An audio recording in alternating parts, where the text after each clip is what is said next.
There's so many obvious downsides to the traditional sectarian dogmatic approach that we should want to get out of the religion business as fast as possible. Okay, but as fast as possible, but do you mean that it has always been true that we should always have gotten away from it as fast as possible, or do you mean now we should get away from it as fast as possible, but there is a point somewhere in the past where it might have been true that actually the best, the richest path to well-being might have been encoded metaphorically? Oh yeah, that's certainly possible. And in fact, you might even say it was likely based on the fact that we have all of these systems still around. Right? Okay. So we still have the systems around in part because we still think in metaphor, and we actually can't help it because half of our brain is oriented towards metaphor. But can I get you to clarify something now? Yes. Okay. So you have argued, and you've actually quite surprised me by doing so, you've argued that the dogmatism is a bug and not a feature.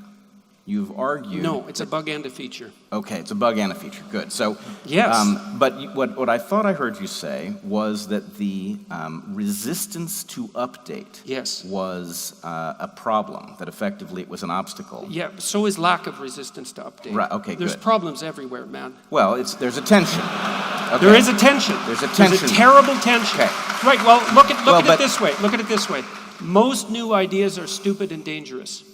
Yeah. But most old ideas are as well. I mean, but some of them are vital, right? And so we're screwed both ways. It's like, well, if we stay locked in our current mode of apprehension, all hell's going to break loose. If we generate a whole bunch of new solutions, most of them are going to be wrong and we're going to die.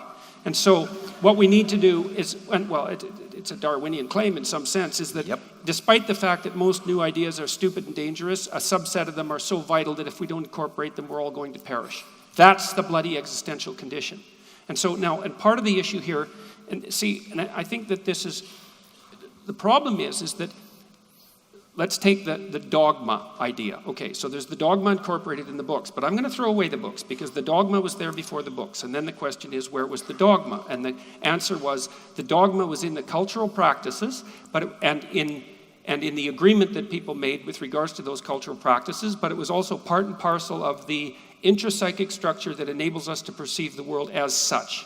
Now, the problem is, and I think this is the central place where we need to flesh out these ideas, is that you cannot view the world without an a priori structure, and that a priori structure has a dogmatic element. And so you can't just say, well, let's get rid of the dogma, because you can't perceive the world without a structure. It has an uninspected element. I mean, so if you're talking about just perceiving the world, yes, we have perceptual structure that allows for us to perceive the world, and we know that there are failure states, right? So we know, for instance, that we've evolved to perceive, in visual space, based on a literally neurological expectation that light sources will be from above, right? And so we know that we can produce visual illusions based on gaming that expectation, right? But that's not the same thing as a dogma subscribed to by some subset of humanity that is antithetical to another dogma subscribed to by another set of humanity that has nothing to do with underlying biology. That's something that's changeable. It's not so obvious. No, but it's changeable in real time based on just conversations like this.